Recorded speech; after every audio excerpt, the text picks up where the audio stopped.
에드워드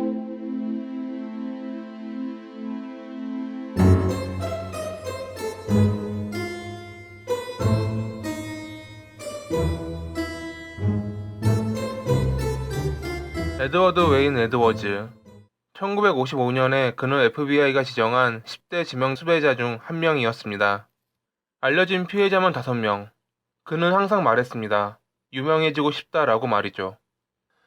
1933년 6월 14일, 미국 오하이오주에서 태어난 에드워드는 1935년 어머니의 죽음으로 고아원에서 자라게 됩니다. 고아원에서의 삶은 그에겐 고된 나날의 연속이었습니다. 또래 친구들은 물론 어른들에게도 괴롭힘 당하기 일쑤였고, 그런 그를 지켜줄 사람은 존재하지 않았죠. 12살 때부터 그는 배고픔에 도둑질을 시작했습니다. 재빠르던 그였기에 여러 번의 도둑질에도 잡히지 않았으나 결국 꼬리가 길어지면서 몇 년 후 쇠고랑을 차게 됩니다. 당시 청소년기의 범죄자들은 청소년 구류를 벗어날 방법이 2가지 있었는데, 첫 번째가 보호자의 보증이었고 두 번째가 군부대 입대였습니다. 보호자를 대동할 수 없었던 에드워드는 결국 미 해군에 입대했고, 그렇게 그의 군 생활이 시작되나 싶었습니다. 하지만 몇 달 후 군부대에 적응 못한 그는 탈영을 시도했고 결국 체포되며 불명예 제대를 하게 됩니다. 제대 후 그는 여러 가지 일을 하며 20대를 보내고 있었습니다. 사회생활을 이어나가던 에드워드는 어느 순간 과거의 향수를 기억하듯 범죄의 길에 빠져들었고, 그렇게 그는 다시 체포됩니다. 결국 수감 생활을 시작한 에드워드. 갑갑한 감옥 생활을 견디지 못하던 그의 앞에 어느 날 한 줄기 빛이 내려옵니다. 탈옥할 방법을 찾아낸 거죠. 1955년, 그는 결국 탈옥에 성공합니다. 탈옥은 정부의 무능함을 드러내는 최악의 사건 중 하나이기에 빠른 사태 수습을 위해 FBI는 에드워드를 10대 지명 수배자 명단에 올렸고, 1962년에 그는 다시 체포됩니다.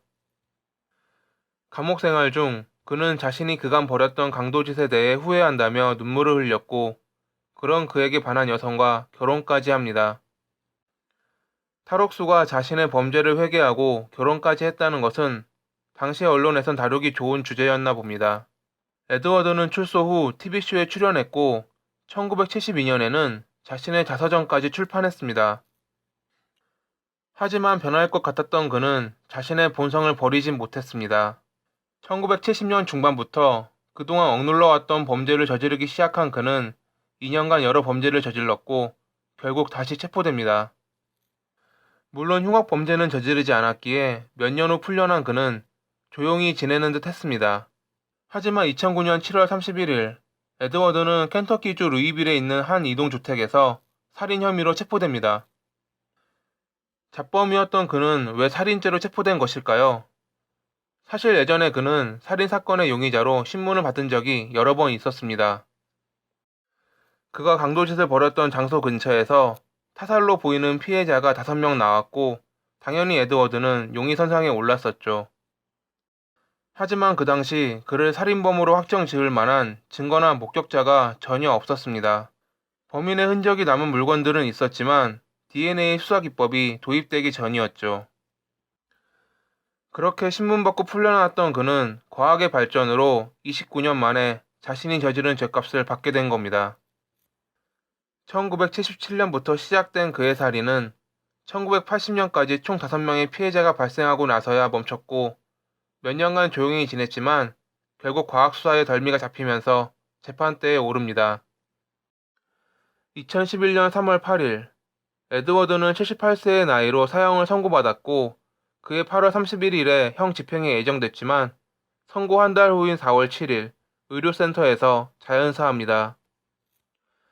유명해지기 위해 강도짓을 벌일 때도 마스크를 쓰지 않았다는 그는 결국 가장 최악의 범죄를 저지르며 사람들의 기억 속에 자리 잡고 지옥으로 떠났습니다.